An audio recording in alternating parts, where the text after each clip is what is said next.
জিহাদু ফরদুন আলাল কিফায়া, জিহাদ হচ্ছে ফরজে কিফায়া।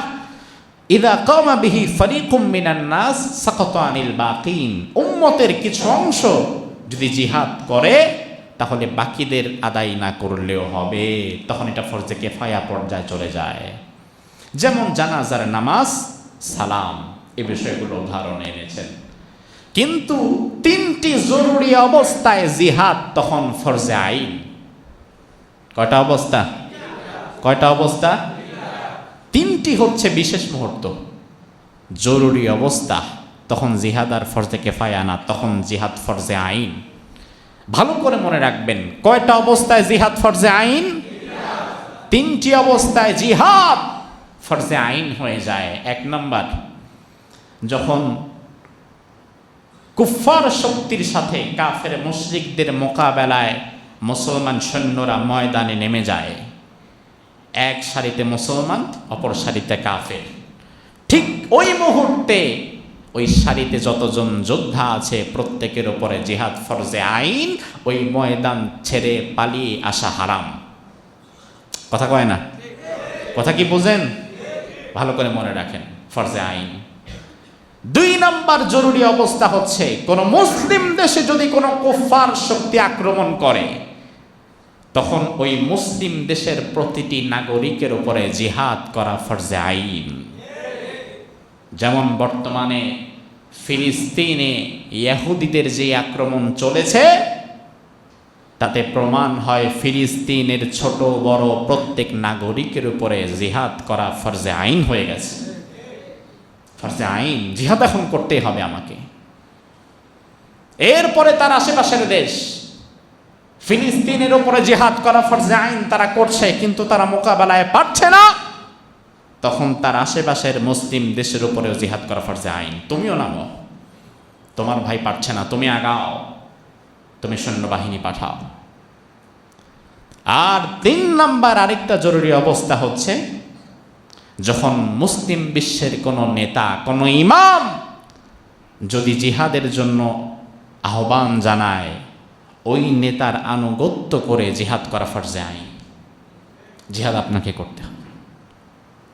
এখন দুর্ভাগ্য হচ্ছে, মুসলিম বিশ্বে মুসলমানদের যোগ্য নেতৃত্ব, অর্থাৎ আমাদের একজন যোগ্য ইমাম আমরা পাই নাই।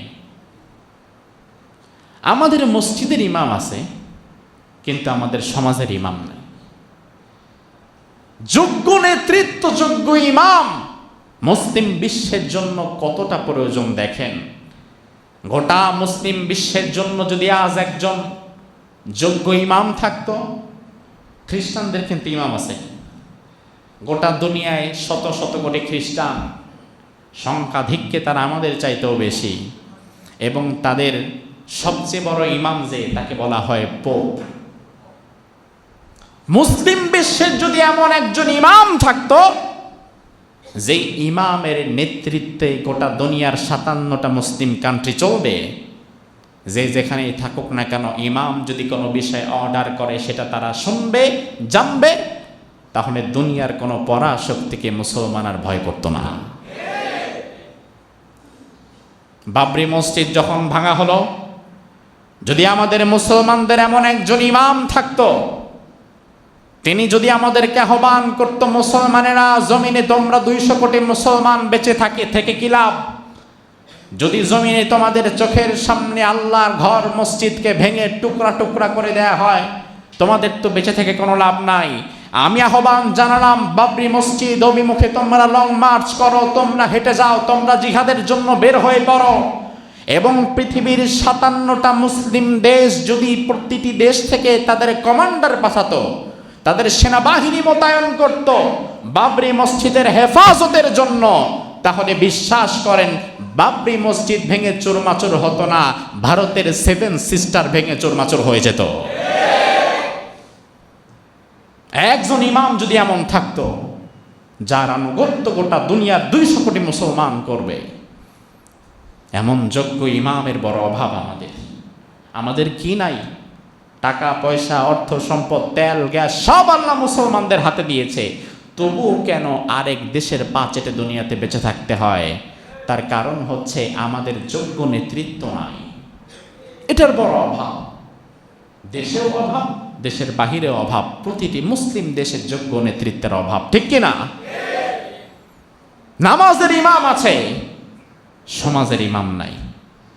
আর আমরা নামাজের ইমাম যখন বানাই, তার জ্ঞান দেখি, তার এলেম দেখি, তার আমানতদারিতা দেখি, তার বিশ্বস্ততা দেখি, তার তাকওয়া দেখি, তার লেবাস সিরাত সুরাত সব দেখি, এরপরে তাকে নামাজের ইমাম বানাই। কিন্তু সমাজের ইমাম যখন বানাই, তখন তার এলেম আমরা দেখি না। সমাজের ইমাম বানানোর সময় তার তাকওয়া, আমানতদারিতা, পরহেজগারিতা দেখি না, বরং সমাজের ইমাম বানানোর সময় চোর, বাটপার, ধান্দাবাজ, জুলুমবাজদেরকে আমরা সমাজের ইমাম বানিয়ে দেই।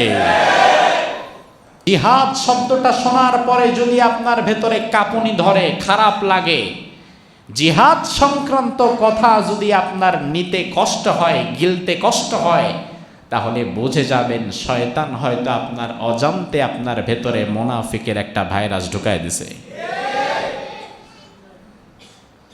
কারণ জিহাদের কথা শুনলে ভয় পাওয়া, পিছিয়ে পড়া, আটকে ওঠা, এটা ইমানদারদের লক্ষণ না, এটা মুনাফিকদের লক্ষণ। ইমানদারদের লক্ষণ এটা না। আল্লাহ সুবহানাহু ওয়া তাআলা কোরআনুল কারীমে মুনাফিকদের ব্যাপারে বলছেন, রব্বুল আলামিন বলেন, ফালাম্মা কুতিবা আলাইহিমুল কিতালু ইযা ফারিকুম মিনহুম ইয়াখশাউনান নাসা কাখাশিয়াতিল্লাহি আও আশাদ্দা খাশিয়াহ وقالوا ربنا لم كتبت علينا القتال لولا أخرتنا إلى أجل قريب। রব্বুল আলামিন যখন জিহাদ সংক্রান্ত কোনো বিধিবিধান নাজিল করে দেন, যখন আল্লাহ তাআলা রাসূল এবং সাহাবীদেরকে জিহাদের জন্য আদেশ করেন, কোরআনে কারিমে যখন কোনো আয়াত জিহাদ প্রসঙ্গে নাজিল হয়, ও নবী, তখন আপনি দেখবেন মুনাফিকেরা ইয়াখশাউনান নাসা কাখাশিয়াতিল্লাহ, জিহাদের কথা শুনলে তারা এমনভাবে ভয় পায়, যাদের সাথে যুদ্ধ করতে বলবেন তারা তাদেরকে এমনভাবে ভয় পায় যতটা ভয় আল্লাহকে পাওয়া দরকার ছিল, বরঞ্চ আল্লাহর চাইতে বেশি তারা অপোজিটের বাহিনীকে ভয় পায়, অনেক ভয় পায়, আটকে ওঠে। এরপরে তারা আপনার কাছে এসে বলবে, নবী, আল্লাহরে একটু অনুরোধ করেন এই আয়াতটা যেন মানসুখ করে দেয়, রহিত করে দেয়, এই বিধানটা যেন এখন না দেয়। লাউলা আখরতানা ইলা আজালিন করিব, আমরা জিহাদ করব ঠিক আছে, তবে এখন না, আর কয়েকটা দিন পরে একটু আল্লাহরে অনুরোধ করেন জিহাদের বিধানটা যেন আপাতত স্থগিত করে দেয়। তারা কথা হচ্ছে, হ্যাঁ জিহাদ আমরা করব ঠিক আছে, তবে 5-7-10 বছর পরে করি, ততদিনে আমরা আল্লাহ দিলে সুখে শান্তিতে দুনিয়া থেকে মরে যাই, এরপরে আমাদের পরে যারা আসবে তারা জিহাদ করবে, এখন একটু পিছান না, একটু পরে দিতে বলেন। রব্বুল আলামিন আরেক আয়াতের মধ্যে বললেন, নবী, জিহাদ সংক্রান্ত আয়াত যখন আমি আল্লাহ নাজিল করে দেই, ইয়ানজুরুনা ইলাইকা নাযরাল মাগশি আলাইহি মিনাল মাউত, তখন আপনি দেখবেন এই মানুষগুলোর চেহারা মৃত্যু যন্ত্রণায় কাতরানোর রোগীর মতো ফ্যাকাশে হয়ে যায়। জিহাদ কথাটা শুনলেই তারা ভয় পেয়ে যায়, আটকে ওঠে। অন্যদিকে আল্লাহ রাব্বুল আলামিন জিহাদের এই বিধানটা উম্মতে মুসলিমার জন্য ফরজ করেছেন। জোরে কোন, কি করেছেন? কি করেছেন? আবার বলেন। আল্লাহ রাব্বুল আলামিন নামাজ পড়া আমাদের জন্য ফরজ করেছেন, রোজা রাখা আমাদের জন্য ফরজ করেছেন, হজ করা ফরজ করেছেন। যেই আল্লাহ নামাজ ফরজ করেছেন, যেই আল্লাহ হজ এবং রোজা ফরজ করলেন, জাকাত ফরজ করলেন, ওই আল্লাহ তো একই সাথে আবার জিহাদটাকেও ফরজ করলেন। এখন বাংলাদেশে এমন হাজার লক্ষ কোটি কোটি মানুষ আছে, নামাজের পক্ষে ডাকলে কথা শুনবে, রোজার পক্ষে ডাকলে শুনবে, হজের পক্ষে জাকাতের পক্ষে ডাকলেও শুনবে, কিন্তু যদি ওই একই ব্যক্তিকে আবার জিহাদের পক্ষে ডাকেন, সে আস্তে করে পেছন থেকে পালায়া যাবে। এমন মানুষ নাই? এমন অসংখ্য মসজিদের ইমাম আছে 10 বছর, 15 বছর, 20 বছর, 30 বছর ইমামতি করে এক মসজিদে, মানুষের কাছে গর্ব করে বলে অমুক মসজিদে আমি 30 বছর ধরে নামাজ পড়াই।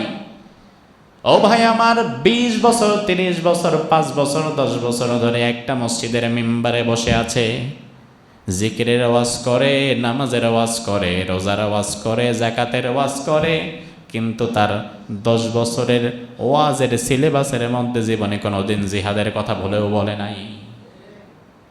নাই, এমন নাই, জিহাদের কথা আসে না তার মুখে। এমন অসংখ্য পীর বাংলাদেশে আছে যারা শুধুমাত্র তাদের মুরিদদেরকে জিকিরের তালিম দেয়, জিকির কিভাবে করতে হবে সেটা শিখায়, সকালে কিভাবে, সন্ধ্যায় কিভাবে, দুপুরে কিভাবে, রাত্রে কিভাবে। পীর সাহেবের কাছে মুরিদ হয়ে গিয়েছে 30 বছর, 10 বছর, 15 বছর মুরিদের বয়স। মুরিদ শুধুমাত্র ওই পীর সাহেবের থেকে 20 বছরে জিকিরের তালিম নিছে, জিহাদের তালিম নেয় নাই। তার কারণে এই পীর সাহেব হুজুরও তার জিহাদের তালিম দেয় নাই। তার কারণ কি? ইসলামে যে জিহাদ ফরজ এটা কি হুজুর জানে না? ইসলামে যে জিহাদ ফরজ সেটা কি পীর সাহেব হুজুর জানে না? অবশ্যই জানে, অবশ্যই ইমাম সাহেব জানে ইসলামে জিহাদ ফরজ, কিন্তু ইমাম সাহেব মুসল্লিদের সামনে জিহাদের কথা বলে না। কারণ ইমাম সাহেব জানে আমার মসজিদের মধ্যে অনেক রাম এবং বামপন্থী মানুষও আছে, হয়তো তাদের টাকায় আমার সংসারটা চলে, আমি যদি জিহাদের কথা বলে দেই তাইলে হয়তো আমার চাকরিটা চলে যাবে। ওই পীর সাহেব ভালো করেই জানে আমার মুরিদদের মধ্যে অনেক রাম বামপন্থীও আছে, তাদেরকে জিকিরের কথা বললে তারা মাইন্ড করবে না, জিকির তারা শিখবে, কিন্তু জিহাদের কথা বললে তো তারা আমার কাছে আর আসবে না।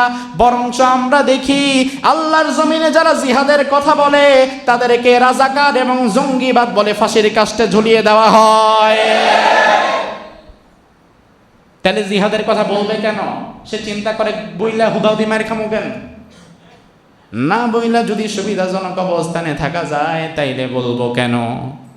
অথচ আমার ভাইয়েরা, ইসলামের যত বিধিবিধান আছে একটা বিধিবিধানকেও কিন্তু ছোট করে দেখার মতো কোনো সুযোগ আল্লাহ দেয় না। বরঞ্চ ক্ষেত্র বিশেষ জিহাদের ফজিলত এত বেশি। নামাজ, যেই নামাজ আমরা পড়ি এই নামাজ কখনো ফরজ হয়, আবার একই নামাজ কখনো নফল হয়। রোজা কখনো ফরজ হয়, রোজা কখনো নফল হয়। হজ কখনো ফরজ হয়, আবার একই হজ কখনো নফল হয়ে যায়। দান সদকা কখনো ফরজ দিতেই হবে, আবার কখনো দেয়াটা ঐচ্ছিক, নফল দিলে ভালো, না দিলে সমস্যা নাই। এই যে আমরা ফজরের নামাজ পড়েছি, ফজরের নামাজ কি কথা বল? আবার আপনি যদি চিন্তা করেন আমি সকাল 9:30 10টার দিকে 2 রাকাত নামাজ পড়ব, তাহলে সেটা কি নফল। ওইটা যদি আপনি না পড়েন ক্ষতি আছে? রমজানে রোজা রেখেছিলাম, রোজা রাখাটা কি ছিল? আবার আশুরার দিন যেটা রাখলাম সেটা কি নফল। তাইলে প্রত্যেকটা ইবাদত কখনো ফরজ কখনো নফল, কিন্তু জিহাদ এমন এক ইবাদত, জিহাদ কখনো ফরজের নিচে আসেই না। জিহাদ কখনো নফল হয় না, নফল হওয়ার সুযোগ আল্লাহ দেয় নাই, বরং জিহাদ সর্বাবস্থায় ফরজ। জিহাদ সর্বাবস্থায় কি?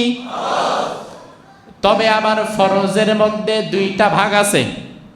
কয় ভাগ? যেমন জানাজার নামাজ পড়া কি এটাও কিন্তু ফরজ, কিন্তু এটার নাম ফরজে কেফায়া। ফরজে কেফায়া মানে হচ্ছে আমাদের মহল্লার একজন মারা গেল, এই মসজিদের একজন মুসল্লি মারা গেল, তখন ফরজে কেফায়া হয়ে যায় তার জানাজার নামাজ। এই সাভার এলাকায় 5 লক্ষ মানুষ আছে, 5 লক্ষ মানুষ ওনার জানাজায় শরীক হওয়াটা এটা প্রয়োজনীয় নয়। যদি হতে পারে ভালো, না হলে সমস্যা নাই। ফরজে কেফায়া যদি আমরা মসজিদের 50 জন 100 জন দাঁড়িয়ে যাই নামাজে, তাহলে সবার উপর থেকে হুকুম উঠে যাবে, সবার আদায় হয়ে যাবে। কিন্তু যদি একজনও না পড়ি তাইলে কিন্তু পুরা 5 লাখ মানুষে গুনাহগার হব। এটার নাম ফরজে কেফায়া। কিছু মানুষ করলে আদায় হয়ে যায়, সবার আদায় করতে হয় না।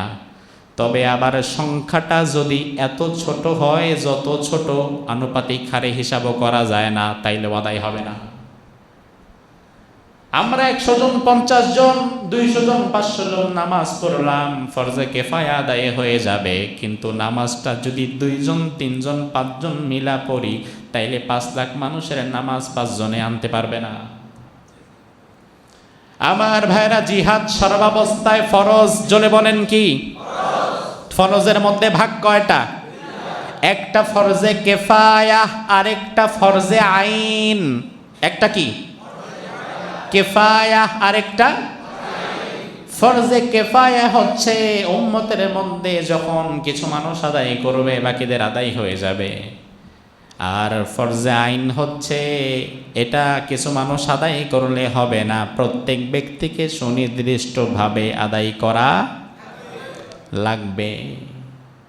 এটা হচ্ছে জিহাদ। যেমন হেদায়া গ্রন্থকার বলেন, আমরা মুনাফিক সংক্রান্ত আলোচনা করছিলাম। গত জমায় মুনাফিকের শাস্তি এবং মুনাফিকের কিছু আলামত প্রসঙ্গে আমাদের কথা হয়েছিল। আমরা ধারাবাহিকভাবে তারপর থেকে আজকে কিছু কথা বলবো ইনশাআল্লাহ। আসলে গত জমার আলোচনার মধ্য দিয়ে এতটুকু অন্তত আমাদের কাছে ক্লিয়ার হয়ে গিয়েছে, দুনিয়াতে যত ধরনের মানুষ রয়েছে এর মধ্যে আল্লাহ সুবহানাহু ওয়া তাআলার কাছে সর্বনিকৃষ্ট যেই শ্রেণী, সেই শ্রেণীটি হচ্ছে মুনাফিক। সেই শ্রেণীটি কি? মুনাফিক। যার কারণে মুনাফিকদের শাস্তি অন্যান্য শ্রেণীর শাস্তির চাইতে আরো ভয়ঙ্কর হয়।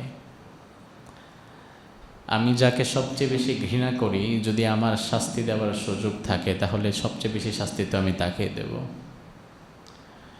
আল্লাহ সুবহানাহু ওয়া তাআলা মুনাফিকদের শাস্তির তীব্রতার মাধ্যমে বুঝিয়ে দিলেন, দুনিয়ার সকল শ্রেণীর মধ্য থেকে এই শ্রেণীকে আল্লাহ তাআলা অত্যন্ত বেশি ঘৃণা করেন। কারণ আল্লাহ তাআলা আপনাকে জোর করে ইসলামে আনেন নাই। আল্লাহ তাআলা আপনাকে হাতে ধরে, পায়ে ধরে, রিকোয়েস্ট করে, অনুরোধ করে ইসলামে আনেন নাই। কিংবা আল্লাহ তাআলা আপনাকে অস্ত্রের মুখে দাঁড় করিয়েও ইসলামে আনেন নাই। আপনার কাছে সুযোগ আছে। ফামান শাআ ফালইউমিন ওয়া মান শাআ ফালইয়াকফুর। কোরআন বলছে দুনিয়াতে পাঠানোর পরে তোমার কাছে সুযোগ আছে। হয়তো তুমি ঈমানদার হও, অন্যথায় তুমি কাফের হয়ে যাও। রাস্তা খোলা। হয়তো কাফের হও, নয়তো ঈমানদার হও। তোমার হাতে ধরে, পায়ে ধরে, রিকোয়েস্ট করে কিংবা তোমাকে অস্ত্রের মুখে জোর জবরদস্তি করে ইসলামে আনার কোনো প্রয়োজন নাই। কিন্তু সমস্যাটা বাদে তখন যখন তুমি ইমানদারদের সাথে মিশে, ইমানদারদের ঘরে ঢুকে আবার ইমানদারদের ক্ষতি করো।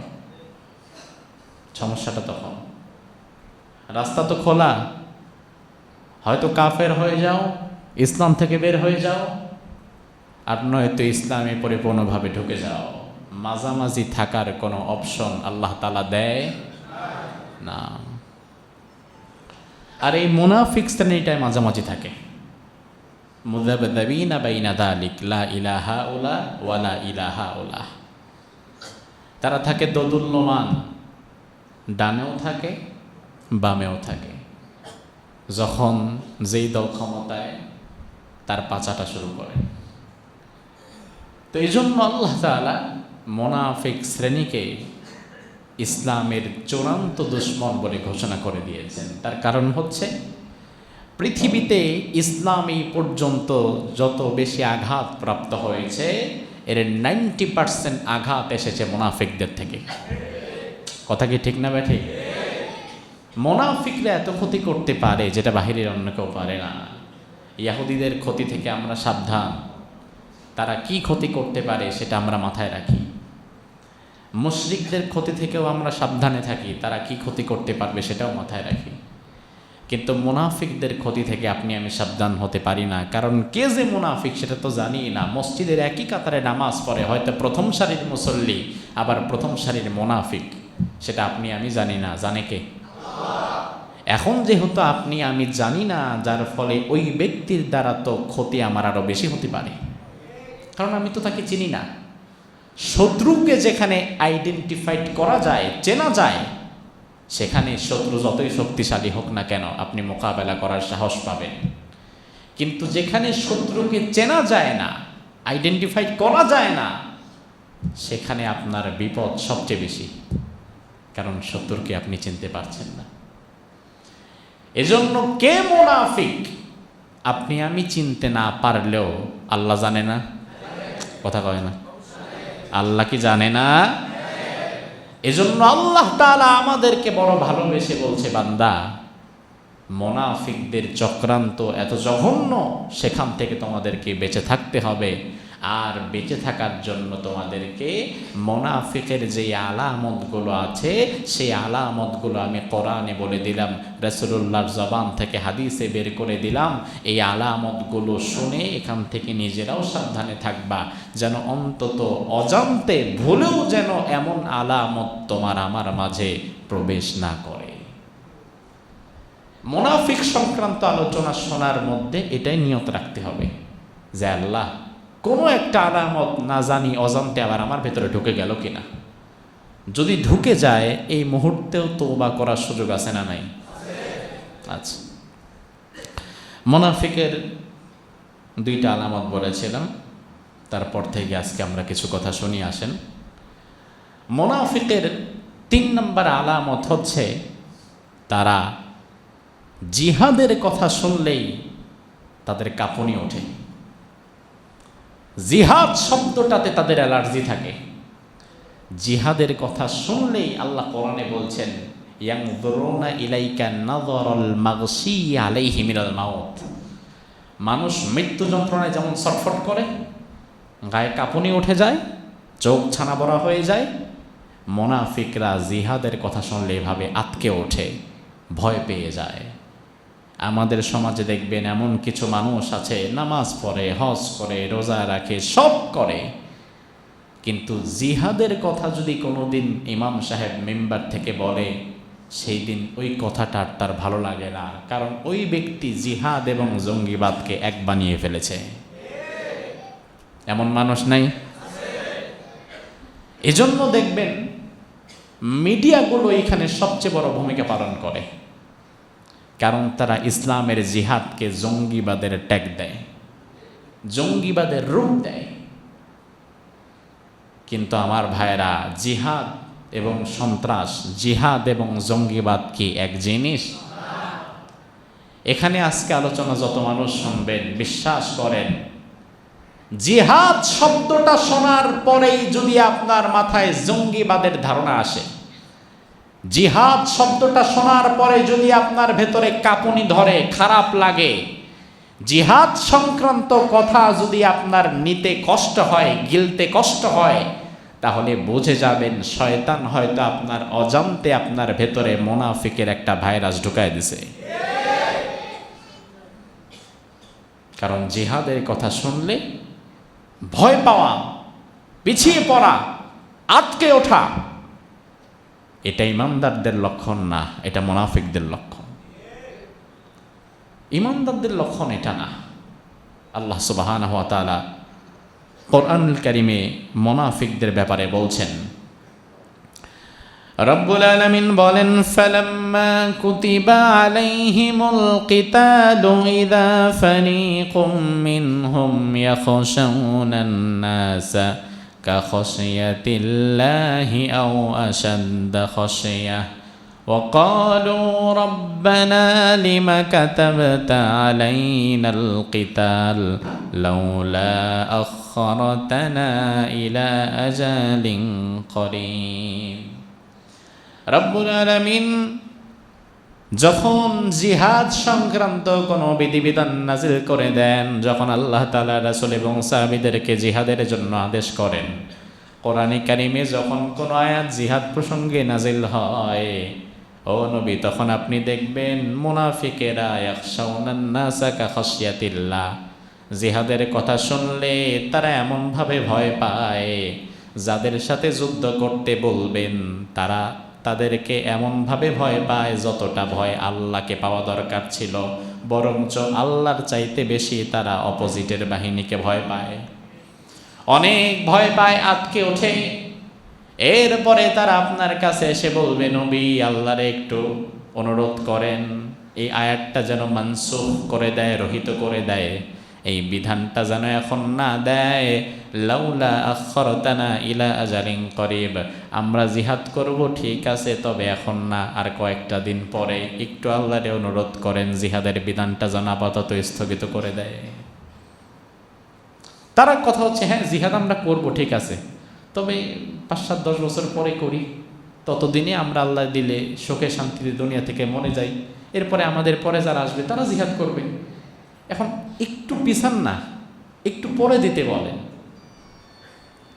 রব্বুল আলামিন আরেক আয়াতের মধ্যে বললেন, নবী জিহাদ সংক্রান্ত আয়াত যখন আমি আল্লাহ নাজিল করে দেই, ইয়ানজুরুনা ইলাইকা নাযরাল মাগশি আলাইহি মিনাল মাউত, তখন আপনি দেখবেন এই মানুষগুলোর চেহারা মৃত্যু যন্ত্রণায় কাতরানো রোগীর মতো ফ্যাকাশে হয়ে যায়। জিহাদ কথাটা শুনলেই তারা ভয় পেয়ে যায়, আটকে ওঠে। অন্যদিকে আল্লাহ রাব্বুল আলামিন জিহাদের এই বিধানটা উম্মতে মুসলিমার জন্য ফরজ করেছেন। জোরে কোন, কি করেছেন? কি করেছেন? আবার বলেন। আল্লাহ রাব্বুল আলামিন নামাজ পড়া আমাদের জন্য ফরজ করেছেন, রোজা রাখা আমাদের জন্য ফরজ করেছেন, হজ করা ফরজ করেছেন। যেই আল্লাহ নামাজ ফরজ করেছেন, যেই আল্লাহ হজ এবং রোজা ফরজ করলেন, জাকাত ফরজ করলেন, ওই আল্লাহ তো একই সাথে আবার জিহাদটাকেও ফরজ করলেন। এখন বাংলাদেশে এমন হাজার লক্ষ কোটি কোটি মানুষ আছে, নামাজের পক্ষে ডাকলে কথা শুনবে, রোজার পক্ষে ডাকলে শুনবে, হজের পক্ষে জাকাতের পক্ষে ডাকলেও শুনবে, কিন্তু যদি ওই একই ব্যক্তিকে আবার জিহাদের পক্ষে ডাকেন, সে আস্তে করে পেছন থেকে পালায়া যাবে। এমন মানুষ নাই? এমন অসংখ্য মসজিদের ইমাম আছে, 10 বছর, 15 বছর, 20 বছর, 30 বছর ইমামতি করে এক মসজিদে, মানুষের কাছে গর্ব করে বলে, অমুক মসজিদে আমি 30 বছর ধরে নামাজ পড়াই। ও ভাই আমার, 20 বছর, 30 বছর, 5 বছর, 10 বছর ধরে একটা মসজিদের মিম্বারে বসে আছে, জিকিরের আওয়াজ করে, নামাজের আওয়াজ করে, রোজার আওয়াজ করে, জাকাতের আওয়াজ করে, কিন্তু তার 10 বছরের ওয়াজের সিলেবাসের মধ্যে জীবনে কোনোদিন জিহাদের কথা ভুলেও বলে নাই। নাই? এমন নাই? জিহাদের কথা আসে না তার মুখে। এমন অসংখ্য পীর বাংলাদেশে আছে যারা শুধুমাত্র তাদের মুরিদদেরকে জিকিরের তালিম দেয়, জিকির কিভাবে করতে হবে সেটা শিখায়, সকালে কিভাবে, সন্ধ্যায় কিভাবে, দুপুরে কিভাবে, রাত্রে কিভাবে। পীর সাহেবের কাছে মুরিদ হয়ে গিয়েছে 30 বছর, 10 বছর, 15 বছর মুরিদের বয়স। মুরিদ শুধুমাত্র ওই পীর সাহেবের থেকে 20 বছরে জিকিরের তালিম নিছে, জিহাদের তালিম নেয় নাই। তার কারণে এই পীর সাহেব হুজুরও তার জিহাদের তালিম দেয় নাই। তার কারণ কি? ইসলামে যে জিহাদ ফরজ এটা কি হুজুর জানে না? ইসলামে যে জিহাদ ফরজ সেটা কি পীর সাহেব হুজুর জানে না? অবশ্যই জানে, অবশ্যই ইমাম সাহেব জানে ইসলামে জিহাদ ফরজ, কিন্তু ইমাম সাহেব মুসল্লিদের সামনে জিহাদের কথা বলে না, কারণ ইমাম সাহেব জানে আমার মসজিদের মধ্যে অনেক রাম এবং বামপন্থী মানুষও আছে, হয়তো তাদের টাকায় আমার সংসারটা চলে, আমি যদি জিহাদের কথা বলে দেই তাইলে হয়তো আমার চাকরিটা চলে যাবে। ওই পীর সাহেব ভালো করেই জানে আমার মুরিদদের মধ্যে অনেক রাম বামপন্থীও আছে, তাদেরকে জিকিরের কথা বললে তারা মাইন্ড করবে না, জিকির তারা শিখবে, কিন্তু জিহাদের কথা বললে তো তারা আমার কাছে আর আসবে না। বরঞ্চ আমরা দেখি আল্লাহর জমিনে যারা জিহাদের কথা বলে তাদেরকে রাজাকার এবং জঙ্গিবাদ বলে ফাঁসির কাস্টে ঝুলিয়ে দেওয়া হয়। তাহলে জিহাদের কথা বলবে কেন? সে চিন্তা করে বইলা হুদাহুদি মার খামু কেন? না বইলা যদি সুবিধাজনক অবস্থানে থাকা যায় তাইলে বলবো কেন?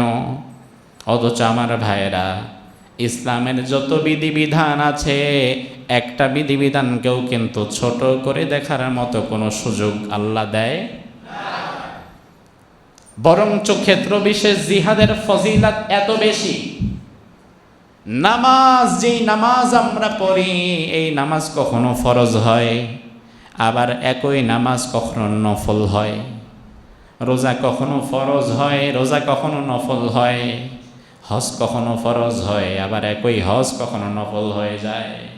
দান সৎকা কখনো ফরজ দিতেই হবে, আবার কখনো দেয়াটা ঐচ্ছিক, নফল দিলে ভালো, না দিলে সমস্যা নাই। এই যে আমরা ফজরের নামাজ পড়েছি, ফজরের নামাজ কি? কথা বল।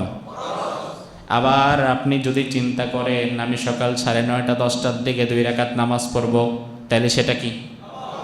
নফল। ওইটা যদি আপনি না পড়েন ক্ষতি আছে?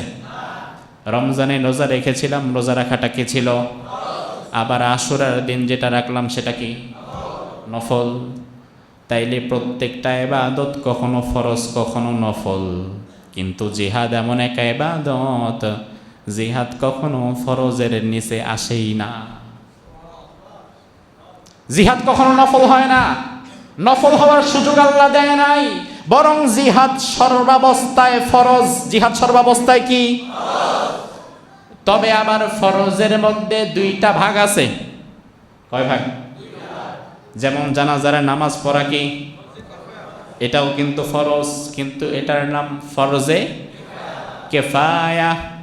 ফরজে কেফায়া মানে হচ্ছে আমাদের মহল্লার একজন মারা গেল, এই মসজিদের একজন মুসল্লি মারা গেল, তখন ফরজে কেফায়া হয়ে যায় তার জানাজার নামাজ। এই সাভার এলাকায় 5 লক্ষ মানুষ আছে, 5 লক্ষ মানুষ ওনার জানাজায় শরীক হওয়াটা এটা প্রয়োজনীয় নয়। যদি হতে পারে ভালো, না হলে সমস্যা নাই। ফরজে কেফায়া যদি আমরা মসজিদের 50 জন 100 জন দাঁড়িয়ে যাই নামাজে, তাহলে সবার উপর থেকে হুকুম উঠে যাবে, সবার আদায় হয়ে যাবে। কিন্তু যদি একজনও না পড়ি তাইলে কিন্তু পুরা 5 লাখ মানুষে গুনাহগার হব। এটার নাম ফরজে কেফায়া। কিছু মানুষ করলে আদায় হয়ে যায়, সবার আদায় করতে হয় না। তবে আবার সংখ্যাটা যদি এত ছোট হয়, যত ছোট আনুপাতিক হারে হিসাবও করা যায় না, তাইলেও আদায় হবে না।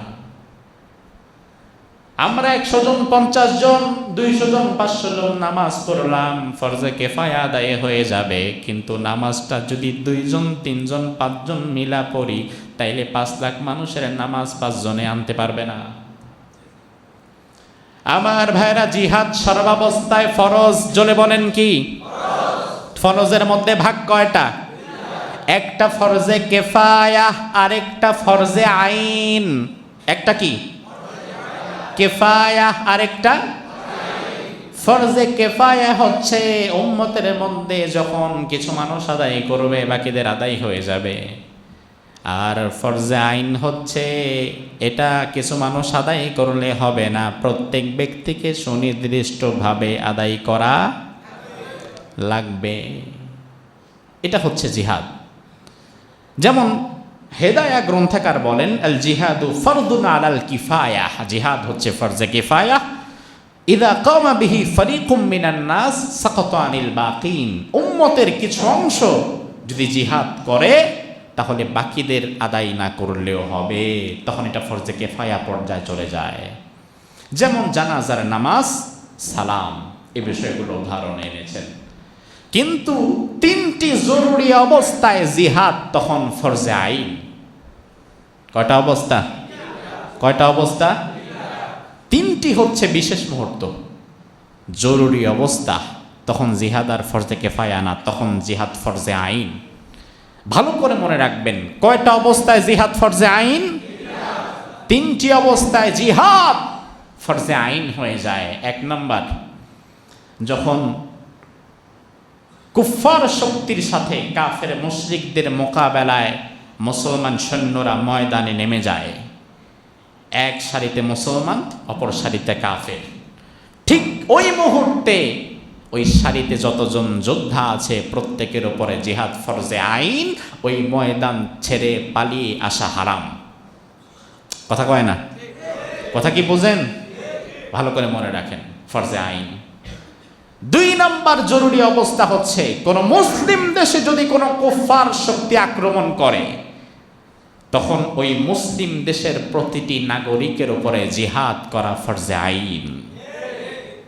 যেমন বর্তমানে ফিলিস্তিনে ইহুদিদের যে আক্রমণ চলেছে, তাতে প্রমাণ হয় ফিলিস্তিনের ছোট বড় প্রত্যেক নাগরিকের উপরে জিহাদ করা ফরজে আইন হয়ে গেছে।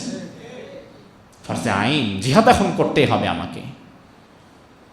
এরপরে তার আশেপাশের দেশ, ফিলিস্তিনের উপরে জিহাদ করা ফরজে আইন তারা করছে, কিন্তু তারা মোকাবেলায় পারছে না, তখন তার আশেপাশের মুসলিম দেশের উপরেও জিহাদ করা ফরজে আইন। তুমিও নামো, তোমার ভাই পারছে না, তুমি আগাও, তুমি সৈন্যবাহিনী পাঠাও। আর 3 নাম্বার আরেকটা জরুরি অবস্থা হচ্ছে, যখন মুসলিম বিশ্বের কোনো নেতা, কোনো ইমাম যদি জিহাদের জন্য আহ্বান জানায়, ওই নেতার আনুগত্য করে জিহাদ করা ফরজে আইন। জিহাদ আপনাকে করতে হবে। এখন দুর্ভাগ্য হচ্ছে, মুসলিম বিশ্বে মুসলমানদের যোগ্য নেতৃত্ব, অর্থাৎ আমাদের একজন যোগ্য ইমাম আমরা পাই নাই। আমাদের মসজিদের ইমাম আছে, কিন্তু আমাদের সমাজের ইমাম নাই। যোগ্য নেতৃত্ব, যোগ্য ইমাম মুসলিম বিশ্বের জন্য কতটা প্রয়োজন দেখেন। গোটা মুসলিম বিশ্বের জন্য যদি আজ একজন যোগ্য ইমাম থাকতো, খ্রিস্টানদের কিন্তু ইমাম আছে, গোটা দুনিয়ায় শত শত কোটি খ্রিস্টান, সংখ্যাধিক্যে তারা আমাদের চাইতেও বেশি, এবং তাদের সবচেয়ে বড় ইমাম যে, তাকে বলা হয় পোপ। মুসলিম বিশ্বের যদি এমন একজন ইমাম থাকতো, যে ইমামের নেতৃত্বে গোটা দুনিয়ার 57টা মুসলিম কান্ট্রি চলবে, যে যেখানেই থাকুক না কেন, ইমাম যদি কোনো বিষয়ে অর্ডার করে সেটা তারা শুনবে, জানবে, তাহলে দুনিয়ার কোনো পরাশক্তিকে মুসলমান আর ভয় করত না। বাবরি মসজিদ যখন ভাঙা হলো, যদি আমাদের মুসলমানদের এমন একজন ইমাম থাকতো, তিনি যদি আমাদেরকে আহ্বান করত, মুসলমানেরা জমিনে তোমরা 200 কোটি মুসলমান বেঁচে থেকে কি লাভ? যদি জমিনে তোমাদের চোখের সামনে আল্লাহর ঘর মসজিদকে ভেঙে টুকরা টুকরা করে দেয়া হয়, তোমাদের তো বেঁচে থেকে কোনো লাভ নাই। আমি আহ্বান জানালাম, বাবরি মসজিদ অভিমুখে তোমরা লং মার্চ করো, তোমরা হেঁটে যাও, তোমরা জিহাদের জন্য বের হয়ে পড়ো। এবং পৃথিবীর 57টা মুসলিম দেশ যদি প্রতিটি দেশ থেকে তাদের কমান্ডার পাঠাতো, তাদের সেনাবাহিনী মোতায়েন করত বাবরি মসজিদের হেফাজতের জন্য, তাহলে বিশ্বাস করেন বাবরি মসজিদ ভেঙে চুরমাচুর হতো না, ভারতের 7 সিস্টার ভেঙে চুরমাচুর হয়ে যেত। একজন ইমাম যদি এমন থাকতো, যার আনুগত্য গোটা দুনিয়ার 200 কোটি মুসলমান করবে, এমন যোগ্য ইমামের বড় অভাব আমাদের কি নাই? টাকা পয়সা, অর্থ সম্পদ, তেল গ্যাস সব আল্লাহ মুসলমানদের হাতে দিয়েছে, তবুও কেন আরেক দেশের পা চেটে দুনিয়াতে বেঁচে থাকতে হয়? তার কারণ হচ্ছে আমাদের যোগ্য নেতৃত্ব নাই। এটার বড় অভাব, দেশেও অভাব, দেশের বাহিরেও অভাব, প্রতিটি মুসলিম দেশের যোগ্য নেতৃত্বের অভাব, ঠিক কিনা? নামাজের ইমাম আছে, সমাজের ইমাম নাই। আর আমরা নামাজের ইমাম যখন বানাই, তার জ্ঞান দেখি, তার এলেম দেখি, তার আমানতদারিতা দেখি, তার বিশ্বস্ততা দেখি, তার তাকওয়া দেখি, তার লেবাস, সিরাত, সুরাত সব দেখি, এরপরে তাকে নামাজের ইমাম বানাই। কিন্তু সমাজের ইমাম যখন বানাই, তখন তার এলেম আমরা দেখি না। সমাজের ইমাম বানানোর সময় তার তাকওয়া, আমানতদারিতা, পরহেজগারিতা দেখি না, বরং সমাজের ইমাম বানানোর সময় চোর, বাটপার, ধান্দাবাজ, জুলুমবাজদেরকে আমরা সমাজের ইমাম বানিয়ে দেই। যেই জাতি নামাজের ইমামকে সমাজের ইমাম বানাতে পারে না, ওই জাতির কপালে এর চেয়ে ভালো আর কি থাকতে পারে? এজন্য আমার ভাইরা, যদি চান সমাজে শান্তি প্রতিষ্ঠা হোক, 53 বছরের বাংলাদেশে কত দল আসলো গেল, কত গেল, কিন্তু প্রকৃতার্থে আমাদেরকে শান্তি দিতে পারলো না। যদি চান বাংলাদেশটা সোনার মদিনার মতো শান্তিপূর্ণ একটা জায়গা হয়ে যাক, যেই সমাজ রাসূলুল্লাহ গড়েছিলেন ওই রকম সমাজ হয়ে যাক। আগে বলেন, এটা কি আসলে আপনারা চান? রাসূলুল্লাহ মদিনায় যেই শান্তি প্রতিষ্ঠা করেছিলেন ওই শান্তির সমাজ আপনারা কি দেখতে চান? ওই শান্তির সমাজ যদি দেখতে চান, সকল তন্ত্র মন্ত্রকে কবর দিয়ে, ধান্দাবাজ, জুলুমবাজ, টেন্ডারবাজ, চান্দাবাজ নেতাদেরকে পেছনে ফেলে আগামীতে আমাদের সামনে যোগ্য নেতৃত্ব আনতে হবে, যারা আল্লাহর কোরআন দিয়ে সমাজ বিনির্মাণ করার মতো যোগ্যতা রাখে। কেউ একজন বলবে আমি পাশেই আছি, হুট করে ঢুকে পড়ব, তার কথায় লাভ দেয়া লাভ নাই। তার কারণ হচ্ছে আগামীর বাংলাদেশ আমরা দেখতে চাই ইসলামের বাংলাদেশ। আগামীতে বাংলাদেশটা আমরা দেখতে চাই আল কোরআনের বাংলাদেশ, ঠিক কি না? আপনি পাশে থাকেন আর যেখানেই থাকেন, তেলবাজ কর্মী, তেলবাজি তো বাংলাদেশে এত বেশি, আল্লাহ দিলে এরপরেও যে কেন আমাদের তেলের এত অভাব বুঝি না, তেলের দাম কেন এত বাড়ে? তেলবাজ কর্মী, তার নেতা নেত্রীকে এতবার আপা আপা আপা বলে ডাকে, যতবার হয়তো সে জীবনে আল্লাহর জিকিরও করে নাই। এতবার যদি তুই আল্লাহর জিকির করতি, আমার তো দিন সাক্ষী দেয় তুই এতদিনে আল্লাহর ওলি হয়ে যেতি। অমুসলমান, যদি শান্তির সমাজ চান, বিশ্বাস করেন কোরআন ছাড়া, ইসলাম ছাড়া কোন তথাকথিত রাজনৈতিক দল শান্তি দিতে পারবে না। একমাত্র শান্তি দিতে পারবে আল্লাহর কোরআন, ঠিক কিনা? আল্লাহ তাআলা যেন কোরআন দিয়ে সমাজ পরিচালিত হচ্ছে এমন একটা সুন্দর দৃশ্য আমাদেরকে দেখার তৌফিক দান করে, বলেন আমিন। আমার ভাইরা, এই জন্য মুনাফিকরা জিহাদকে বড় ভয় পায়। জিহাদের কথা শুনলেই তাদের গা জ্বালা শুরু হয়ে যায়। জিহাদ মানে সন্ত্রাস নয়, জিহাদ মানে বোম মেরে নিরীহ মানুষগুলোকে মেরে ফেলা নয়। সিনেমা হলে সিনেমা চলছে, সিনেমা হলে বোম মেরে 200 মানুষকে মেরে ফেলা নাম জিহাদ নয়। জিহাদ মানে এমন নয় বিচারকের কাছে গিয়ে বিচারকরে গুলি করে মেরে ফেললেন, এর নাম জিহাদ নয়। বরং জিহাদ হচ্ছে একজন মুমিন তার জীবনের সর্বক্ষেত্রে জিহাদ করবে। জিহাদ হচ্ছে অন্যায় হবে যেখানে, ওই অন্যায়কে প্রতিহত করতে হবে সেখানে। আর অন্যায়কে প্রতিহত করার প্রত্যেকটা কাজের নামই জিহাদ। অন্যায়কে প্রতিহত করার প্রত্যেকটা কাজের নামই জিহাদ। আপনি বাহিরে গেলেন নামাজের পরে, আপনি দেখলেন সাভার স্ট্যান্ডে একজন গরিব মানুষকে একজন প্রভাবশালী ব্যক্তি ধরে তাকে জুলুম করছে, তাকে মারছে। তখন আপনি গরিবের পক্ষে দাঁড়িয়ে যান, ওই জালিমের বিরুদ্ধে দাঁড়িয়ে যান, তার সাথে 2টা শক্ত কথা বলেন, এটা হচ্ছে আপনার কওলি জিহাদ, এটাও জিহাদ। আমার ভাইরা, মিডিয়া আমাদের সামনে জিহাদ এবং সন্ত্রাসবাদকে এক করে ফেলেছে, অথচ জিহাদ এবং সন্ত্রাসবাদ এক নয়। দুনিয়ার সন্ত্রাসবাদ, উগ্রবাদকে নির্মূল করে দেওয়ার জন্যই আল্লাহ তাআলা দুনিয়াতে জিহাদ পাঠিয়েছেন, ঠিক কিনা?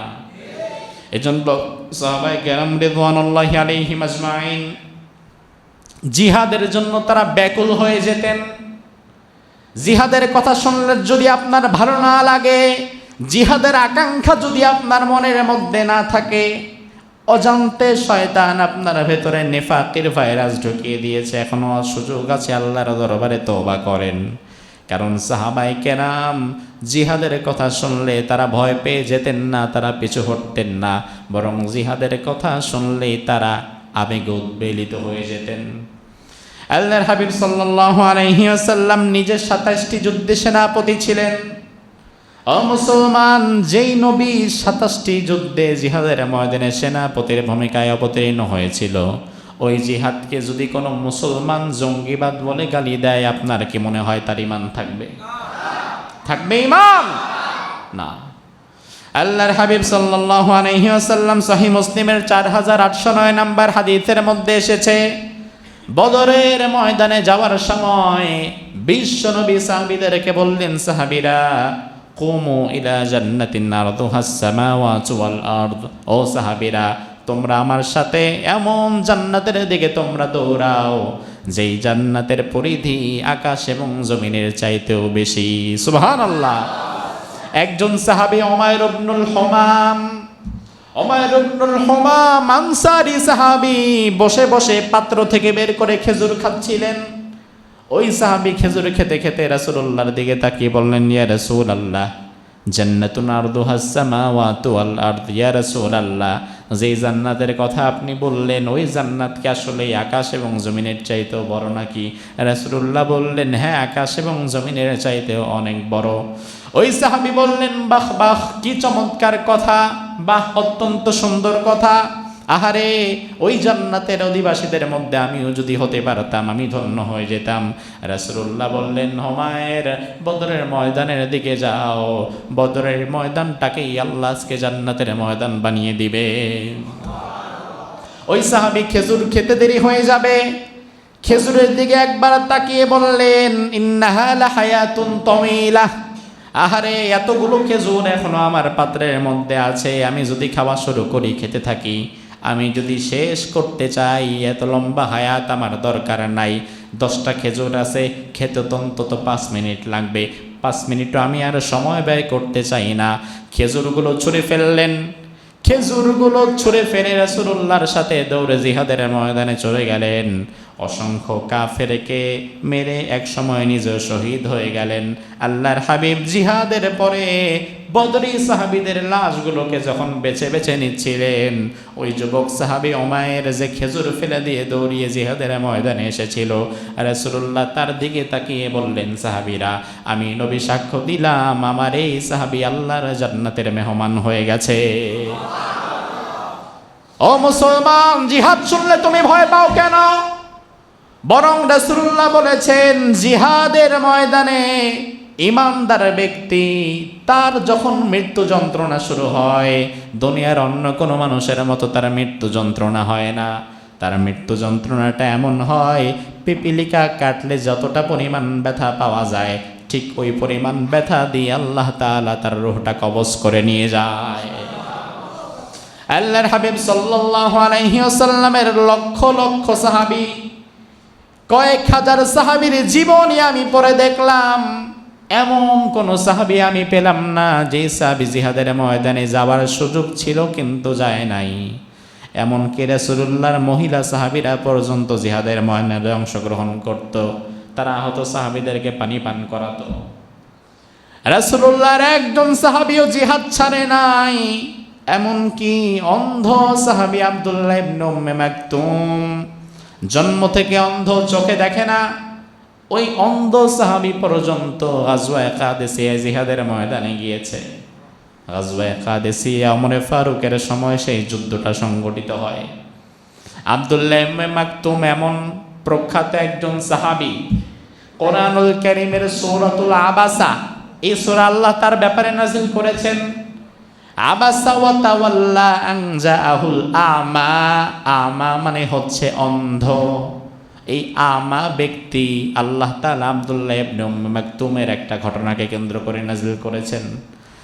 আব্দুল্লাহ ইবনে উম্মে মাকতুমকে রাসূল এত ভালোবাসতেন, আল্লাহর হাবিব সাহাবীদেরকে নিয়ে যখন জিহাদের ময়দানে যেতেন, যাওয়ার সময় আব্দুল্লাহ ইবনে উম্মে মাকতুমকে বলতেন, ও আব্দুল্লাহ, আমরা জিহাদের ময়দানে যাচ্ছি, তোমার আসার দরকার নাই, তুমি মসজিদ নববীতে ইমামতির দায়িত্বে থাকো, তুমি নামাজ পড়াবা। যারা মুরব্বী, যারা বুড়া মানুষ, যারা জিহাদে যেতে অক্ষম, তারা তো নামাজ পড়বে, তুমি তাদের নামাজ পড়াবা, তুমি ইমাম। আল্লাহর হাবিব বারবার জিহাদের ময়দানে যেতে যাওয়ার পরেও আব্দুল্লাহ ইবনে উম্মে মাকতুমকে জিহাদের ময়দানে নিতেন না। আবু বকরের সময়ও অন্ধ সাহাবী জিহাদের ময়দানে যাওয়ার ইচ্ছা প্রকাশ করলেও তাকে নেওয়া হতো না। ওমর ফারুকের সময় গাজওয়ায়ে কাদেসিয়ার জিহাদ যখন সংঘটিত হবে, সাহাবায়ে কেরাম জিহাদের জন্য প্রস্তুতি নিচ্ছেন। অন্ধ সাহাবী আব্দুল্লাহ ইবনে মাকতুম এসে বললেন, আমিরুল মুমিনিন, একটা আরজি নিয়ে আমি আপনার কাছে এসেছি, মেহেরবানি করে আপনি আমার আরজিটা আজকে ফিরিয়ে দেবেন না। কি আরজি নিয়ে এসেছো তুমি? আব্দুল্লাহ বললেন, আমিরুল মুমিনিন, আমার সাথে যারা সাথী সঙ্গীরা দুনিয়াতে ছিল, তাদের মধ্যে এখন অনেকেই আর দুনিয়াতে নাই। জিহাদের ময়দানে গিয়ে শহীদ হয়ে আল্লাহর জান্নাতের মেহমান হয়ে গেছে। আবার আমার সাথে অনেকে আছে যারা জিহাদের ময়দানে গিয়ে গাজী হয়ে মর্যাদা নিয়ে দুনিয়াতে বেঁচে আছে। আমি অন্ধ মানুষ, বারবার জিহাদের যেতে চাওয়ার পরেও রাসূলুল্লাহ মানে জিহাদের ময়দানে নেন নাই, বারবার যেতে চাওয়ার পরেও আবু বকর আমারে নেয় নাই। আপনার কাছে আমি বড় অনুরোধ বিনোদ করছি, মেহেরবানি করে আপনি আমারে ফিরিয়ে দিন না, আমি জিহাদের ময়দানে এবার যাবই। আমি শুনেছি গাজওয়ায়ে কাদেসিয়ার জন্য আপনি বাহিনী প্রস্তুত করছেন, সেখানে আমারেও রাখেন। ওমরে ফারুক বললেন, ও আব্দুল্লাহ, জিহাদের ময়দানে তুমি গিয়ে করবাটা কি? কারণ জিহাদের ময়দানে কারো আক্রমণ প্রতিহত করার জন্যে কিংবা কাউকে আক্রমণ করার জন্যে চোখের দরকার আছে না নাই? কথা কয় না? অন্ধ মানুষকে জিহাদের ময়দানে গিয়ে কিছু করতে পারবে? ওমর বললেন, তুমি গিয়ে লাভটা হবে কি? কারণ তুমি তো চোখে দেখো না। আব্দুল্লাহ ইবনে মাকতুম বললেন, আমিরুল মুমিনিন, আমি জানতাম এই প্রশ্ন আপনি আমারে করবেন, উত্তরটা আমি রেডি করে রেখেছি। জিহাদের ময়দানে আমি হয়তো কাউকে আক্রমণ করতে পারবো না, কারো আক্রমণ প্রতিহত করতে পারবো না, তবে মুসলমানদের কালিমার যেই পতাকাটা ডিন হয়ে থাকে, এই পতাকাটা যদি আপনি আমার হাতে তুলে দেন, আমি আপনাকে ওয়াদা করলাম এই পতাকাটাকে কখনোই আমি মাটিতে পড়তে দেব না। এতটুকু আমারে দেন। ওমরে ফারুক রাদিয়াল্লাহু আনহু চোখের পানি ছেড়ে দিলেন। ও ভাই, জিহাদের ময়দানে যেই ব্যক্তির কাছে কালিমার পতাকা থাকবে, ওই ব্যক্তিটা যেখানেই দাঁড়িয়ে থাকুক না কেন, কাফেররা তো দেখেই চিনবে এই ব্যক্তিটা মুসলমানদের একজন। চেনার সাথে সাথেই তো তার উপর আক্রমণ শুরু হবে। আর জিহাদের ময়দানে গিয়ে যে বেঁচে ফিরে আসা যাবে না, হাত কেটে যাবে, পা কেটে যাবে, খুল্লা কেটে যাবে, ওই অন্ধ ব্যক্তি বোধহয় এই ব্যাপারটা বুঝতেন না, জানতেন না, তবুও জিহাদে যাওয়ার জন্য পাগল কেন? আব্দুল্লাহ ইবনে মাকতুমকে কাছে রেখে ওমর ফারুক গাজওয়ায়ে কাদেসিয়ার কমান্ডারকে ডাকলেন। তার কারণ হচ্ছে, নিয়ম হচ্ছে কমান্ডারের কাছেই থাকবে পতাকা। কিন্তু ওমর ফারুক বললেন, শোনেন, এই জিহাদের ময়দানে আপনার হাতে পতাকা থাকবে না, আপনি যুদ্ধ করবেন আর পতাকাটা এই অন্ধ মানুষ আব্দুল্লাহ ইবনে মাকতুমের হাতে দিয়ে দেবেন, সে দাঁড়িয়ে থাকবে পতাকা নিয়ে। আমার ভাই আব্দুল্লাহ ইবনে মাকতুম জিহাদের ময়দানে চলে গেলেন। গাজওয়ায়ে কাদেসিয়ার ভয়ঙ্কর যুদ্ধ শুরু হলো। মুসলমানদের সাথে কুফফারদের যুদ্ধ চলছে। যুদ্ধ শেষ হতে হতে শেষ পর্যায়ে দেখা গেল আল্লাহ তাআলা মুসলমানদেরকে বিজয় দান করে দিয়েছেন। মুসলমানদের বিজয়ের পরে মুসলমানদের মধ্য থেকে যারা শহীদ হয়ে পড়ে আছে, মুসলমান সৈন্যরা তাদের লাশগুলোকে গুছিয়ে গুছিয়ে নিচ্ছেন। পুরো মাঠে খুঁজে দেখা গেল কতজন সাহাবী শহীদ হয়ে গিয়েছে। সাহাবায়ে কেরাম খুঁজতে খুঁজতে মাঠের এক কোনায় দেখা গেল আব্দুল্লাহ ইবনে মাকতুম শুয়ে আছে। অন্ধ সাহাবী আব্দুল্লাহ ইবনে মাকতুমের লাশটা পড়ে আছে। বুকে, পিঠে, পাজরে, রানে, হাতে অসংখ্য তীর বিদ্ধ হয়ে আছে। অসংখ্য বর্ষার আঘাত পেটে ফোরফোর হয়ে গেছে। শরীরটা ক্ষত বিক্ষত হয়ে গেছে। তবু আব্দুল্লাহ ইবনে মাকতুম তার দুটো হাত থেকে কালিমার পতাকাটা তখনও ছেড়ে দেয় নাই। আমরা যখন স্বাভাবিক অবস্থায় থাকি কিংবা ঘুমের মধ্যে মশা যদি কামড় দেয়, দেখবেন ঘুমের মধ্যে হাত সেখানে চলে যায়। জরুরি কথা বলছি, এমন সময় যদি মশা কামড় দেয়, মশাটাকে থাপ্পড় দিয়ে সরায় দিই। বা কোথাও ব্যথা পাওয়ার পরে আমরা দেখবেন অটোমেটিক হাতটা সেখানে নিয়ে মালিশ করি, তাতে ব্যথাটা কিছুটা কমে।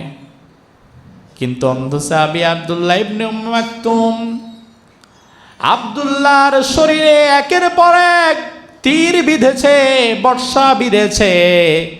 সুযোগ থাকার পরেও একটা বর্ষাও শরীর থেকে খুলে নাই, একটা তীরও খুলে নাই। কারণ চিন্তা করেছে, আহারে, তীরটা খুলতে গেলে হয়তো কালিমার পতাকাটা নিচে পড়ে যাবে।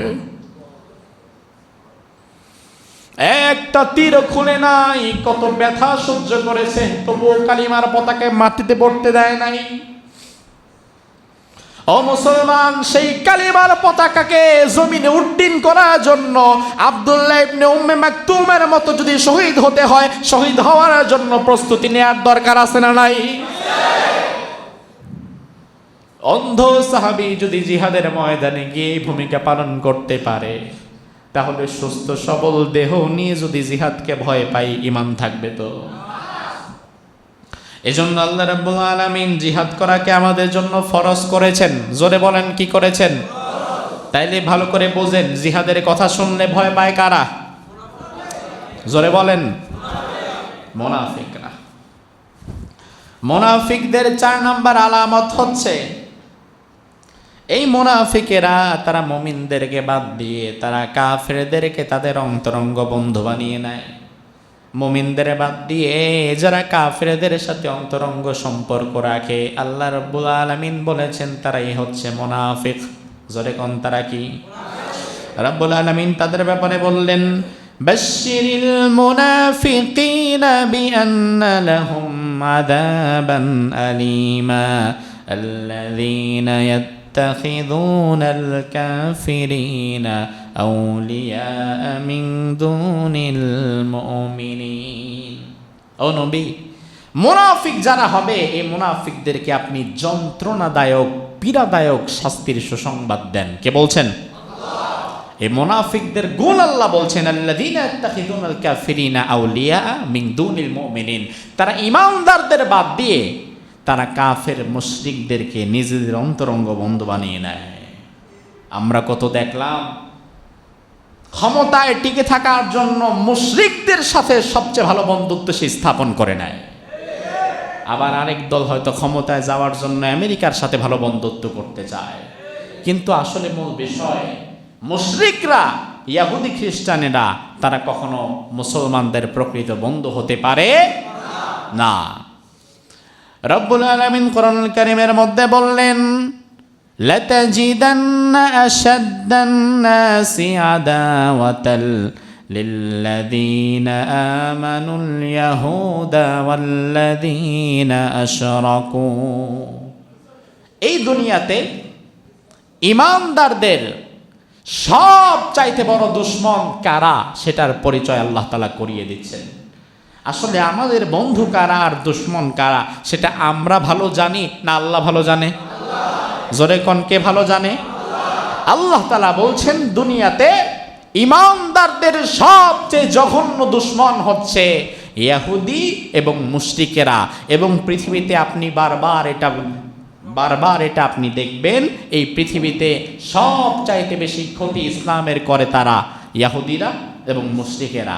কিন্তু দিন শেষে তাদের কাছে গিয়েই আবার আমরা ধর্ণা দেই, তাদের সাথেই আবার আমরা সম্পর্ক করতে চাই। হ্যাঁ, প্রতিবেশী হিসাবে আমরা প্রতিবেশীর মতো সম্পর্ক আপনাদের সাথেও রাখবো। আমার ঘরের পাশে হিন্দু আছে, তার সাথে প্রতিবেশীর মতো সম্পর্ক আমার থাকবে। কিন্তু হিন্দু বা এই ইহুদি খ্রিস্টান যারা, তাদেরকে কখনো আমি আমার অন্তরঙ্গ বন্ধু বানিয়ে নিতে পারবো না। এই শিরিক ব্যাপকভাবে প্রচলন হয়েছে। বিগত বছরগুলোতে বাংলাদেশে শিরিকের বাম্পার ফলন হয়েছে এবং রাষ্ট্রীয় পর্যায়ে, সামাজিক পর্যায়ে, পারিবারিক থেকে শুরু করে প্রতিটি পর্যায়ে এত ভয়ঙ্করভাবে শিরিক ঢুকে গেছে, যেই শিরিক মানুষ হরহামেশা করছে কিন্তু সে জানতেছেও না যেটা শিরিক। শিরিক করতেছে সবের নিয়তে, আছে না নাই? মাজারে গিয়ে সেজদা দেওয়া কি? যে সেজদা দেয় সে কি শিরিক মনে করে দেয় না সবের নিয়তে দেয়? কি কঠিন কথা! মানে শিরিক করতেছে, সবচেয়ে জঘন্য অপরাধ করতেছে, আবার সবের নিয়তে করতেছে। কারণ আমি যখন জানছি এই জিনিসটা গুনাহ, এটা হারাম, ওই হারামটা করার পরেও আমি যদি এটাকে হারাম জেনে করি, মৃত্যুর আগে অন্তত আমার তওবা করার সুযোগ আছে না নাই? কিন্তু আমি যদি হারামটাকে হারাম না জানি, আমি যদি হারামটাকে উল্টা সওয়াবের কাজ মনে করি, তাহলে তো জিন্দেগিতে কোনো দিন তওবা করারও সুযোগ। কারণ আমি তওবা করবো কেন? আমার তো মনে হয়েছে এটা ভালো কাজ। এই যে সাম্প্রতিক সময়ে বাংলাদেশে বিভিন্ন জায়গায় মাজার ভেঙে ফেলা হয়েছে, দেখছেন না আপনারা? আসলে ভাই মূল বিষয় হচ্ছে হক্কানি পীর মাশায়েখ যারা, তাদের প্রতি আমাদের ভালোবাসা এবং সম্মান সব সময়ই থাকবে। তার কারণ বাংলাদেশে কোনো নবী রাসূলের মাধ্যমে ইসলাম আসে নাই, কোনো সাহাবী বাংলাদেশে দিনের দাওয়াত নিয়ে আসতে পারেন নাই। বাংলাদেশে মূলত এই উপমহাদেশে আমরা ইসলাম পেয়েছি পীর মাশায়েখ বুজুর্গদের মাধ্যমে, যার ফলে পীর মাশায়েখদের প্রতি আমাদের ভালোবাসা সম্মান আছে না নাই? কিন্তু পীরের নামে যারা ভণ্ডামি করে, যারা মাজারের ভেতরে নারী পুরুষকে একত্রিত করে বসিয়ে রাখে, যারা মাজারের ভেতরে গাঞ্জার আসর বসায়, এই সমস্ত ভণ্ড পীরদের সাথে ইসলামের কোনো সম্পর্ক নাই। আর বিগত বছরগুলোতে বাংলাদেশে যত মাজার প্রতিষ্ঠা হয়েছে, এই প্রতিটি মাজার হচ্ছে শিরক এবং গাঞ্জাখোরদের অভয়ারণ্য। মাজারের ভেতরে এত অসামাজিক কাজ চলে, আপনি না দেখলে বিশ্বাসও করবেন না। গত 2 বছর আগে না কবে আপনাদের বলেছিলাম, চট্টগ্রামে এক মাজারে গেলাম, মিরের সরাই মাহফিল করার সময় আমাকে বলল, হুজুর এই মাজারে যারা ঢুকবে পীর সাহেব সুন্দর করে চেয়ারে বসে থাকে, আর নিয়ম হচ্ছে লাইন বাই লাইন আসবে, আর পীর সাহেবের আঙ্গুলের বুড় আঙ্গুল চুষবে, পায়ের আঙ্গুল দাও। কত জঘন্য কথা! এই সমস্ত পীর নামের ইমাম চোর, এরা হচ্ছে ইমাম চুরি করে নেয়, ঠিক কিনা? এই সমস্ত পীর নামক ইমাম চোরদের বিরুদ্ধে আমাদের কথা আছে না নাই? কিন্তু হক্কানি পীরদের প্রতিও আমাদের সম্মান আছে না নাই? তবে আমি আবার দেখলাম মজার বিষয় হচ্ছে, জুলুমবাজদের সাথে জালিমদের সাথে আবার ভণ্ড পীরদের এক গভীর সম্পর্ক থাকে, খুব গভীর সম্পর্ক। এই জালিমরা মসজিদে খুব একটা তাদের দেখা যায় না, কিন্তু মাশাআল্লাহ বিপদে পড়লেই আগে বাবার মাজারের কাছে গিয়ে ধর্ণা দেয়, বাবা যা করছি না করছি, এবার তুমি আমার একটু বাঁচাও। এমন নাই?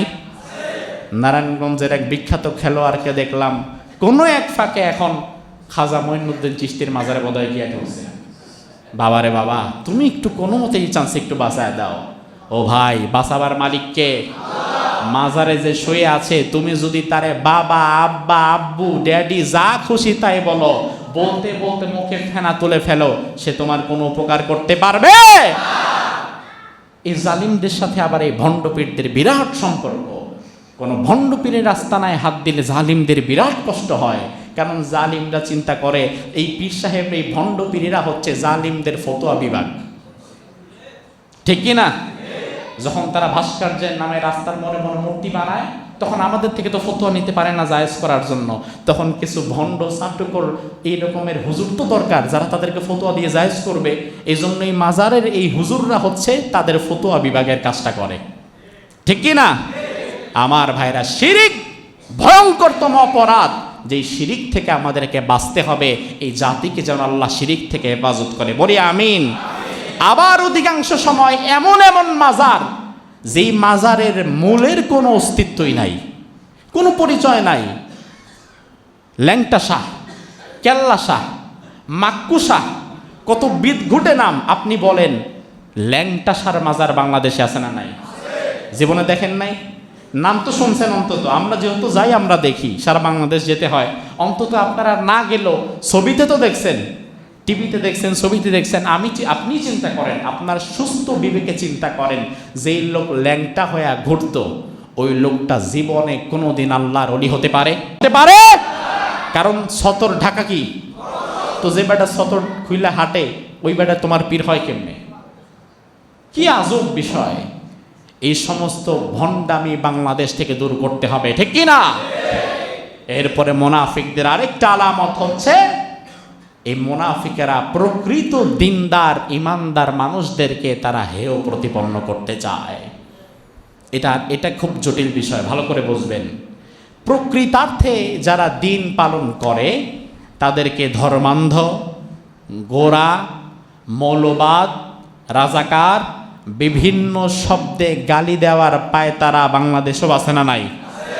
আরে কি ব্যাপার, সব জায়গায় দেখি ইসলামের কথা বলে।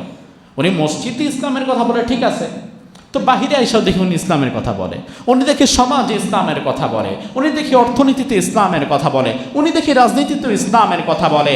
অথচ আল্লাহ তাআলা কোরআনে বলেছেন, আকমালতু লাকুম দীনাকুম, ইসলাম নামক যেই ধর্ম তোমাদেরকে আমি দিয়েছি এটা পরিপূর্ণ করে দিয়েছি। এই ধর্ম যেমন তোমার মসজিদে থাকবে, এই ধর্ম একইভাবে তোমার ব্যবসায় থাকবে।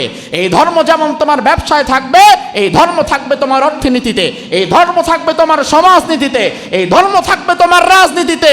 পৃথিবীর প্রত্যেকটা জায়গায় মুসলমান যেখানেই থাকবে ইসলাম সেখানেই থাকবে। ইসলামকে বাদ দেওয়ার মতো কোনো সুযোগ আল্লাহ তাআলা আমাদেরকে দেয় নাই।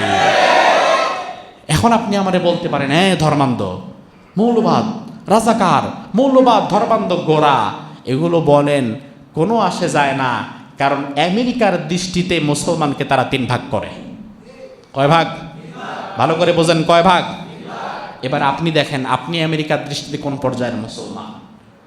আল্লাহর দৃষ্টিতে মুসলমান এক শ্রেণী, যারা জীবনের প্রতিটা ক্ষেত্রে ইসলাম ছাড়া অন্য কোনো কিছু মানবে না, এরা হচ্ছে আল্লাহর খাতায় মুসলমান। আর আমেরিকার খাতায় আবার মুসলমান 3 ধরনের। কোন ধরনের? জোরে কোন। এখন আল্লাহর খাতায় মুসলমান থাকবেন না আমেরিকার খাতায় থাকবেন? কারণ জান্নাতের মালিক কে? আমেরিকার খাতায় তারা 3 ভাবে মুসলমানদেরকে ভাগ করে। আমেরিকা পৃথিবীর 200 কোটি মুসলমানকে 3টি ক্লাসে তারা ক্লাসিফিকেশন করে দেয়, ভাগ করে। 1 নম্বর হচ্ছে মডার্ন মুসলিম, মডার্ন মুসলিম, মডারেট মুসলিম, ফান্ডামেন্টাল মুসলিম। মডার্ন মুসলিম যারা আধুনিক ইসলাম পালন করে, যেমন নাম মুসলমানের নাম, এনআইডি কার্ডে রিলিজিয়ন সেটাও ইসলাম, ধর্ম হিসাবে সে ইসলামকে স্বীকার করে যে হ্যাঁ আমি মুসলমান, কিন্তু তার ব্যক্তি জীবনে কোথাও ইসলামের কোনো ছিটে ফোঁটা নাই। আমেরিকার দৃষ্টিতে সে ফার্স্ট ক্লাস মডার্ন মুসলিম। আর মডার্ন মুসলিমদের নিয়ে আমেরিকার কোনো মাথা ব্যথা নাই। ভালো মুসলমান, সমস্যা কি? মুসলমান খ্রিস্টান ভাই ভাই আসো, বুকে আসো। তারা মডার্ন মুসলিম। যেমন শাহরুখ খান, সালমান খান, আমির খান, তারা কি মুসলমান না হিন্দু? কথা হয় না। মুসলমান না হিন্দু? মুসলমান, কিন্তু বাস্তব জীবনে কোথাও ইসলামের কোনো চিঠিফোঁটা তারা রাখে নাই। বিয়ে করেছে আরেক হিন্দু মহিলাকে। আপনি দেখেন, মুসলমান বলতে আমেরিকা যে জঙ্গি বোঝায়, শাহরুখ খানরে আমেরিকা কোনোদিন জঙ্গি বলেছে? বুঝে না পাবলিক। বলেছে? শাহরুখ খানকে বলেছে? সালমান খান, আমির খান কাউরে বলছে না? তারা মডার্ন মুসলিম। তারা শুধু নামে মুসলিম, কিন্তু জীবনের কোথাও তারা ইসলাম রাখে নাই। তারা মডার্ন মুসলিম, তারা ঠিক আছে। 2 নাম্বার হচ্ছে মডারেট মুসলিম, সংযত ইসলাম তারা পালন করে। অর্থাৎ হ্যাঁ, ধর্ম আমার ইসলাম, আমি নামাজ পড়ব ধর্ম দিয়ে, আমি হজ করব, রোজা রাখবো, মসজিদে যাব, আমি সংযত থাকব। তবে আমার সামনে ইসলামকে যে যাই করুক, ইসলামরে গালি দিক বা রাসূলরে গালি দিক বা কোরআনের অবমাননা করুক, যা খুশি তাই করুক, সে বিষয়ে আমার কোনো কথা থাকবে না ভাই। আমি মোটামুটি আমার ধর্মটা আমার মধ্যে ছোটোখাটো বিষয়গুলোতে পালন করি। তোমার কাছে তুমি যদি ধর্মকে গালিয়ে দাও, সে বিষয়ে আমার কোনো বিষয় নাই। অর্থাৎ মডারেট মুসলিম তারা, যাদের সামনে আপনি ইসলামকে জবাই করে দিলেও তারা টু শব্দটাও করবে না। তাদেরও ঠিক আছে, যাক, তারা মডার্ন হতে পারে নাই, অন্তত মডারেট তো হয়েছে। আর আমেরিকার দৃষ্টিতে সবচাইতে জঘন্য হচ্ছে ফান্ডামেন্টাল মুসলিম। তারা হচ্ছে ধর্মান্ধ, গোঁড়া। ধর্মান্ধ গোঁড়া বলতে তারা বোঝায় যেই মুসলমানেরা তাদের অর্থনীতিতে ইসলাম চায়, তাদের রাজনীতিতে ইসলাম চায়, তাদের সমাজে ইসলাম চায়, তাদের পরিবারে ইসলাম চায়, মসজিদে ইসলাম চায়, বাহিরে ইসলাম চায়, জীবনের প্রতিটি ক্ষেত্রেই যারা ইসলাম চায়, আমেরিকার দৃষ্টিতে তারা হচ্ছে 3য় শ্রেণীর ফান্ডামেন্টাল জঙ্গি মুসলমান। আর আল্লাহর কাতারে তারা হচ্ছে জান্নাতি মুসলমান। এখন চিন্তা করেন, আপনি কোন পর্যায়ে আছেন? আপনি কি মডার্ন, মডারেট না ফান্ডামেন্টাল? চিন্তা করেন। আমেরিকার খাতায় আমার মডার্ন মুসলিম হওয়ার দরকার নাই, আমেরিকার কাছে আমার মডারেট মুসলিম হওয়ার দরকার নাই। আমি ফান্ডামেন্টাল মুসলিম হব। আমার সামনে ইসলামকে যদি অপমান করা হয়, তার জিহ্বাটা টেনে ছিঁড়ে ফেলে দেব। আমি ফান্ডামেন্টাল হতে চাই, কারণ ইসলাম আমার সামনে অপমান করবা, রাসূলুল্লাহকে আমার সামনে অপমান করবা, কোরআনকে আমার সামনে অপমান করবা, আমি মডারেট হতে পারবো না, আমি সেখানে সংযত হতে পারবো না। কারণ ইসলাম আমাকে বলেছে তুমি থাকবা যেখানে, ইসলাম থাকবা সেখানে। জীবনের প্রতিটি ক্ষেত্রে, অর্থনীতিতে, সমাজনীতিতে, রাজনীতিতে ইসলাম যারা চায় তারাই হচ্ছে আল্লাহর খাতায় 1 নম্বরের মুসলমান, ঠিক কিনা? আল্লাহ সুবহানাহু ওয়া তাআলা যেন আমাদেরকে জীবনের প্রতিটি ক্ষেত্রে ইসলাম মেনে চলার তৌফিক দান করে। আমরা বলি আমিন। হাদা মা ইনদি ওয়াল ইলমু ইনদাল্লাহ আলাইহি তাওয়াক্কালতু ইলাইহি।